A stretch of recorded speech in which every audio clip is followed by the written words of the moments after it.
Selamat malam, Kaltim Headline Malam kembali hadir bersama saya Rosmi Rahmat. Sejumlah informasi penting akan kami hadirkan untuk Anda dan berikut di antaranya. Kita awali Kaltim Headline Malam edisi kali ini. Sebanyak 379 orang warga binaan rumah tahanan Balikpapan menyalurkan hak pilihnya pada Pilkada Balikpapan. Sebanyak 2 TPS di Rutan Balikpapan. Berikut informasinya. 379 warga binaan yang memiliki hak suara menyalurkan hak suaranya pada Pilkada Balikpapan. Pencoblosan dilakukan di Aula Rutan dengan 2 TPS, yakni TPS 44 dan 45. Pencoblosan dilakukan sejak pukul 7 pagi dengan penerapan protokol kesehatan. Pemilihan kepala daerah di rumah tahanan negara ini juga diawasi dengan ketat oleh Panwaslu. Ada 2 tahapan yang dilakukan, yakni pemilih yang mengutamakan undangan dan pemilih yang menggunakan kartu tanda penduduk Balikpapan. Ini untuk jumlah warga binaan pemasyarakatan yang ada pada hari ini jumlahnya 656 orang. Akan tetapi yang mempunyai hak pilih yaitu sebanyak 379. Yang tidak punya hak pilih yaitu 277. Dan kebetulan TPS yang ada di Rutan ini ada 2, TPS 44 dan 45. Pak, animo masyarakat binaan di sini Pak, bagaimana Pak? Dari Alhamdulillah Bapak? Semuanya menyalurkan hak suaranya karena mereka sudah kami sampaikan ketika mereka punya hak wajib untuk menyampaikan karena satu suara sangat penting untuk kemajuan Kota Balikpapan. Hingga saat ini warga binaan Rumah Tahanan Negara Balikpapan sebanyak 656 orang. Dari Balikpapan, Muhammad Idris, tim Kaltim TV.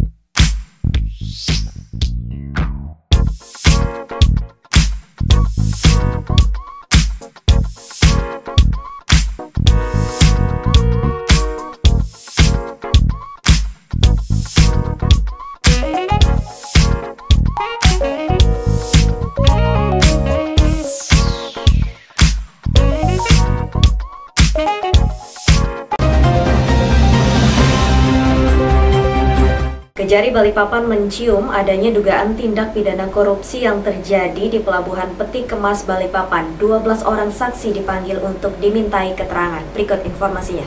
Dugaan tindak pidana korupsi yang terendus Kejari Balikpapan berkaitan dengan penyalahgunaan wewenang. Praktik ini juga diperkirakan telah berlangsung sejak 2018 lalu. Kasipitsus Kejari Balikpapan Oktario Hutapea mengatakan pihaknya telah memanggil 12 orang saksi yang diduga terlibat dalam dugaan tindak pidana korupsi penyalahgunaan wewenang berupa pemberian izin pelabuhan atau jeti batubara di kawasan Pelabuhan Peti Kemas dari PT Karyangau Kaltim Terpadu atau KKT kepada PT KC Berkah Alam atau KBA. Penyalahgunaan wewenang yang dimaksud yakni adanya aktivitas bongkar muat batubara yang dilakukan. Hal ini merupakan aktivitas di luar kewenangan yang diberikan sebagai terminal peti kemas. Bagaimana tadi disampaikan oleh Pak Kasipitsus bahwa penyalahgunaan wewenang ini pertama bahwa terminal Kaltim Karyangau terminal ini perizinannya khusus diberikan oleh Menteri Perhubungan khusus untuk terminal peti kemas, ya. Namun pada pelaksanaannya ini digunakan juga untuk bongkar muat curah padat batubara, ya. Dan dalam pelaksanaannya ini ditunjuklah PT KBA atau Kaltim KC Berkah Alam, ya, di mana dalam proses pelaksanaannya ini banyak hal yang tidak dipenuhi tahapan-tahapannya, ya, tahapan-tahapan ketentuan seperti perundang-undangan maupun peraturan menteri, ya kan, seperti cara-cara untuk penunjukan, tarif dan sebagainya, di mana pada pelaksanaan ini sangat-sangat menguntungkan PT KC Berkah Alam ini dan potensi keuangan negara yang harusnya masuk ke negara, dalam hal ini Pelindo 4, di mana anak perusahaannya adalah KKT, itu sangat-sangat minim sekali, ya kan? Dan diduga ini menguntungkan pihak ketiga ini, kira-kira seperti itu, ya kan? Nah, stakeholdernya di sini dalam prosesnya tentu ada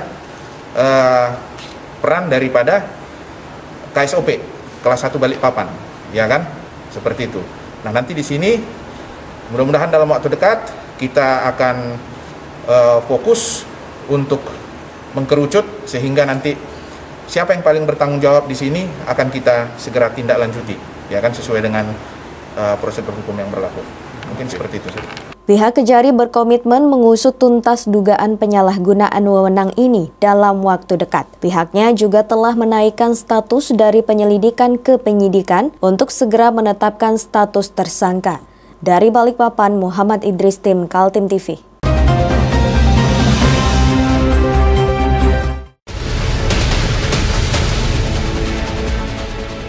Mari kita memerangi virus corona dengan mematuhi imbauan pemerintah. Stay at home.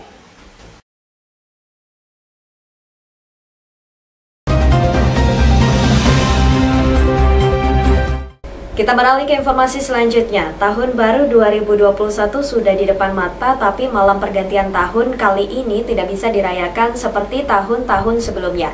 Pemerintah dan Polri sepakat tidak ada kerumunan dalam malam pergantian tahun 2021.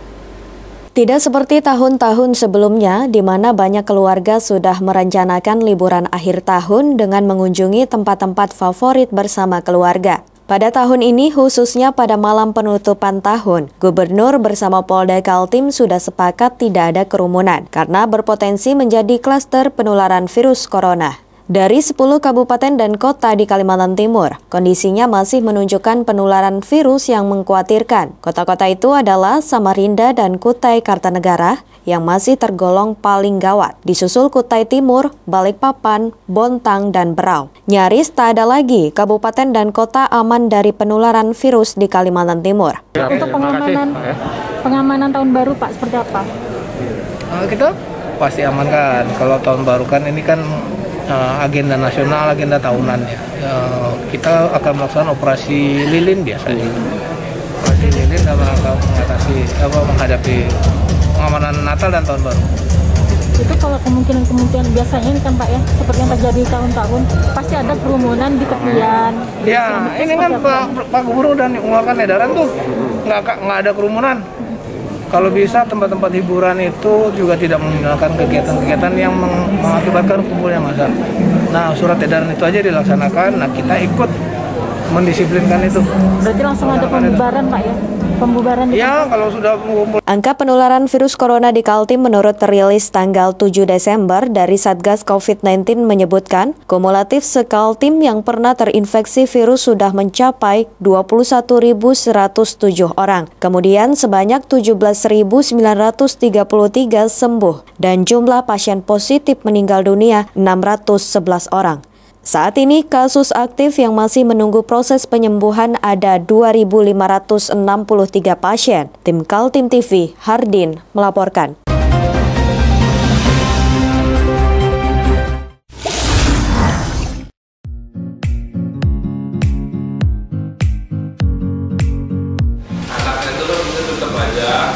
Cara mudah beriklan digital di Kaltim TV.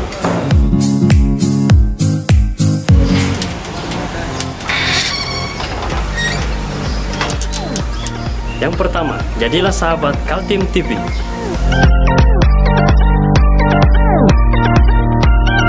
Dengan Rp1.000.000, para sahabat mendapat 20 kali tayang di slot berita kamu.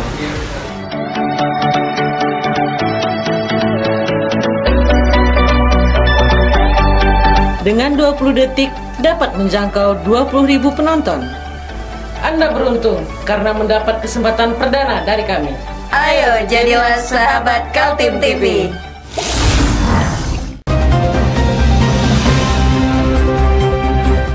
Pilkada serentak di Kota Samarinda berjalan lancar meski belum ada perhitungan resmi dari KPU. Namun pasangan Andi Harun Rusmadi Wongso diumumkan menang tipis oleh lembaga survei yang melakukan perhitungan cepat atau quick count. Suasana gembira terjadi di posko Andi Harun Rusmadi. Sejumlah simpatisan merayakan kemenangan setelah lembaga survei jaringan isu publik bekerjasama dengan LSI dan IJA mengumumkan hasil quick count atau perhitungan cepat. Pasangan Andi Harun Rusmadi hasil quick count memperoleh 35,6% dengan pesaing terdekatnya pasangan Zairin Zain Sarwono memperoleh 34,3%. Sedangkan pasangan Barkati Darlis Patalongi memperoleh 30,1%. Data masuk 100%. Di akhir memang karena trafiknya padat, biasa data agak tersendat, tapi alhamdulillah udah 100%. Dan dengan partisipasi pemilih di angka 49,11%. Ini tentunya juga satu hasil yang sebenarnya kurang menggembirakan ya, karena partisipasinya rendah. Kalau kita berkaca pada pilkada di Samarinda 5 tahun ke belakang itu di angka 50,sekian%. Memang hampir sama sih dari tiap pilkada di Samarinda di angka sekitar 50%. Dari 100% data yang masuk sudah bisa dilihat bahwa untuk pasangan Pak Andi Harun dan Pak Rusmadi Wongso, hasil quick count kami antara LSI dan CIP di angka 35,64%. Dan Pak Zairin Zain dan Pak Sarwono di angka 34,30% dan pasangan Pak Barkati dan Pak Darlis Patalongi di angka 30,06%. Artinya ada selisih tipis antara pasangan nomor 2 dan pasangan nomor 3 di angka sekitar 1,34% ya. 1,34%. Jadi memang ini tipis sekali selisihnya. Ini mungkin agak mengejutkan ya bagi siapapun tentunya di Samarinda, karena di beberapa survei mungkin termasuk survei kami kemarin seminggu yang lalu kita rilis survei yang kita lakukan di bulan November, surveinya di akhir November itu masih unggul, ada selisih yang masih jauh antara pasangan paslon nomor 2 dengan nomor 3 dan nomor 1. Waktu itu pasangan nomor 1 dan nomor 3 selisih di margin of error saya sampaikan memang bisa jadi berubah posisi dan ternyata terbukti, dan perubahan posisi itu juga cukup mengejutkan. Kenapa? Karena ada penambahan suara yang cukup signifikan di pasangan nomor 3 yaitu Pak Zairin Zain dan Pak Sarwono. Saya melihat ini bisa jadi yang pertama pasangan Pak Zairin Zain dan Pak Sarwono beserta para pemilihnya muncul semangat, tambah semangat semakin besar di akhir-akhir. Kenapa? Karena hampir semua survei memperlihatkan mereka ada di paling 3 urutan. Itu mungkin yang menjadi pelecut dan lainnya juga bisa jadi. Meski dalam suasana gembira, namun Andi Harun mengingatkan para pendukungnya, hasil yang resmi adalah hasil real count dari KPU Samarinda. Andi Harun optimis hasil akhir dari real count tidak banyak berubah dari hasil quick count yang dilakukan timnya. Sementara pasangan lainnya, Zairin Zain dengan Sarwono juga menggelar pertemuan pers sore harinya. Pasangan dari jalur independen ini juga mengaku masih optimis memenangkan Pilkada Kota Samarinda berdasarkan perhitungan yang dilakukan internal timnya. Tim Kaltim TV, Hardin dan Ahmadi melaporkan.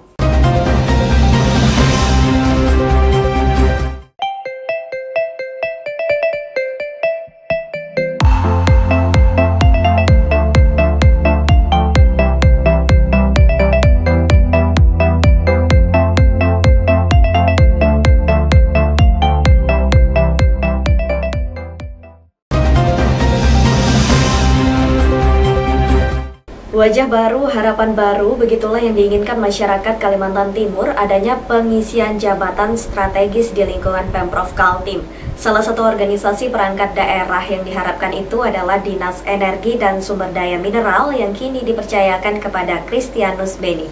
Bagi masyarakat Kaltim, isu krusial sektor pertambangan saat ini adalah lubang tambang dan illegal mining. Dua isu dari pertambangan batu bara itu tidak pernah tuntas, meski sudah silih berganti gubernur maupun pejabatnya. Pekan tadi, Kepala Dinas Energi dan Sumber Daya Mineral Kaltim diisi oleh wajah baru. Dia adalah Kristianus Beni, dilantik oleh Gubernur Kaltim Isra Nur bersama 10 pejabat eselon 2 lainnya. Usai pelantikan, wartawan langsung mewawancarai Kepala Dinas ESDM Kaltim yang baru. Dia mengakui adanya 2 isu penting itu dan akan membenahi. Ya mungkin terkait sama korban lubang tambang, ya memang itu tadi sudah saya sampaikan, itu semuanya kan tidak hanya SDM saja, kan keterlibatan semua para pihak, baik yang dari provinsi juga dari kabupaten kota dan termasuk aparat hukum. Nanti kita akan duduk bersama, kita carikan solusi baik yang memang sudah tindak pidana, akan kita tindak pidana lah.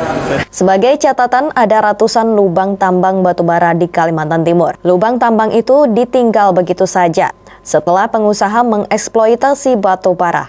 Akibatnya, sampai bulan September 2020 lalu, setidaknya ada 39 orang mati tenggelam. Sedangkan isu illegal mining tidak kalah ironinya. Dari puluhan laporan masyarakat adanya aksi illegal mining di berbagai daerah, penegakan hukum tidak berdaya. Bahkan, kasus-kasus illegal mining yang sudah ditangkap aparat hukum dan sudah dinyatakan ada tersangka tidak sampai ke pengadilan. Sekarang ini kan yang kita ketahui bersama, pasca Undang-Undang Minerba yang baru nomor 3 2020, kemudian pasca diberlakukannya Undang-Undang Cipta Karya nomor 35 ya berapa ya. Lalu kemudian memang dari situ ada beberapa item yang memang kebijakan dari pemerintah daerah yang sebelumnya ada ditarik sama ke pusat.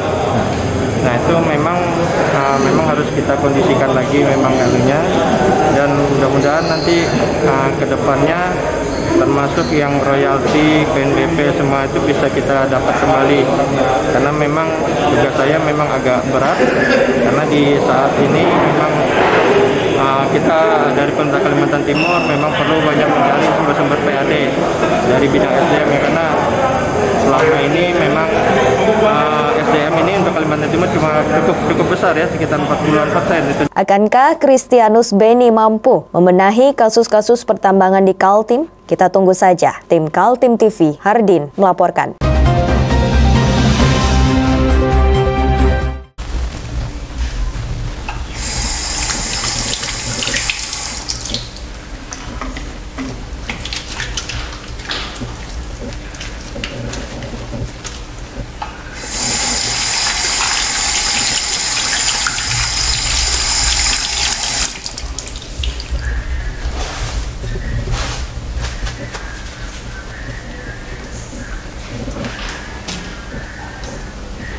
Meskipun di rumah saja, kita tetap selalu menjaga kesehatan, cuci tangan, menggunakan hand sanitizer. Ingat, mulailah dari diri sendiri.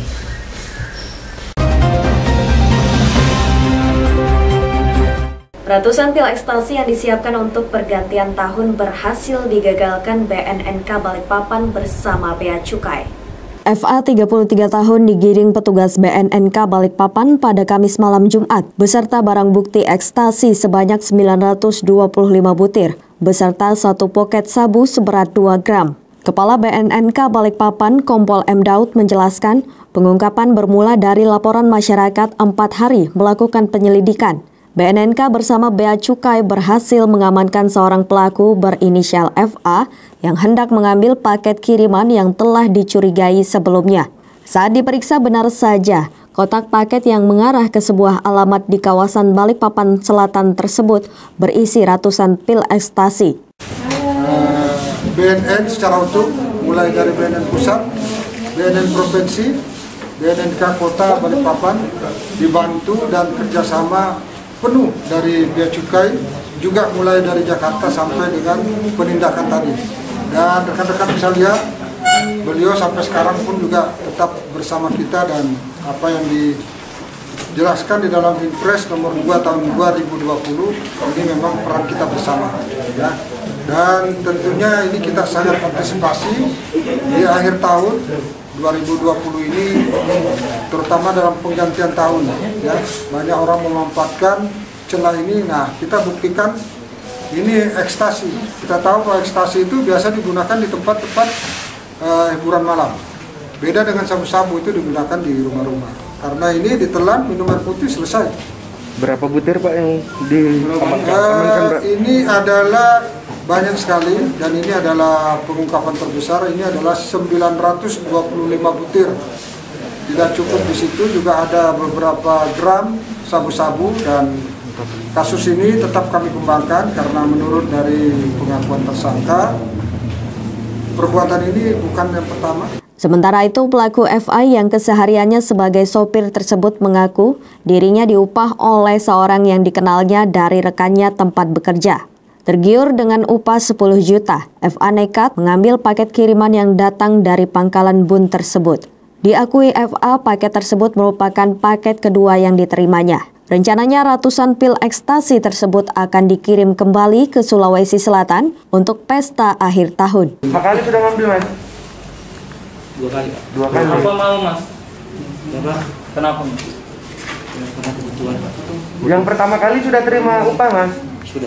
Yang kedua kalinya ini? Belum. Yang pertama berapa, Mas, diupah? 10 juta. 10 juta. Kenapa mau beli ekstasi ketimbang sabu-sabu, Mas? Saya cuma ditawarin ini. Disuruh jemput. Di mana jemputnya, Mas? Di Tiki. Oh, di Tiki. Atas perbuatannya, FA disangkakan pasal 114 ayat 2, sub pasal 112 ayat 2, Undang-Undang Nomor 35 Tahun 2009 tentang narkotika dengan ancaman hukuman 20 tahun penjara. Dari Balikpapan, Muhammad Idris, tim Kaltim TV.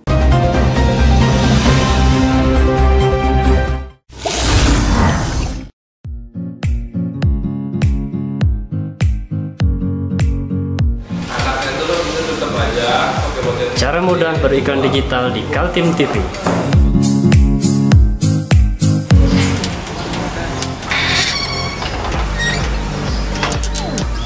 Yang pertama, jadilah sahabat Kaltim TV.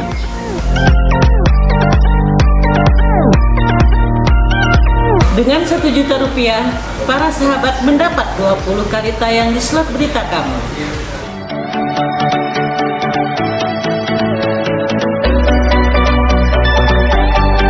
Dengan 20 detik dapat menjangkau 20.000 penonton. Anda beruntung karena mendapat kesempatan perdana dari kami. Ayo jadilah sahabat Kaltim TV.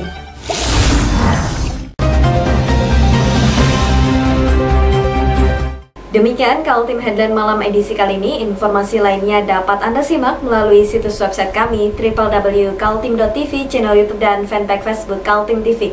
Jangan lupa untuk selalu patuhi protokol kesehatan. Saya Rosmi Rahma bersama kerabat kerja yang bertugas pamit undur diri. Selamat malam dan sampai jumpa.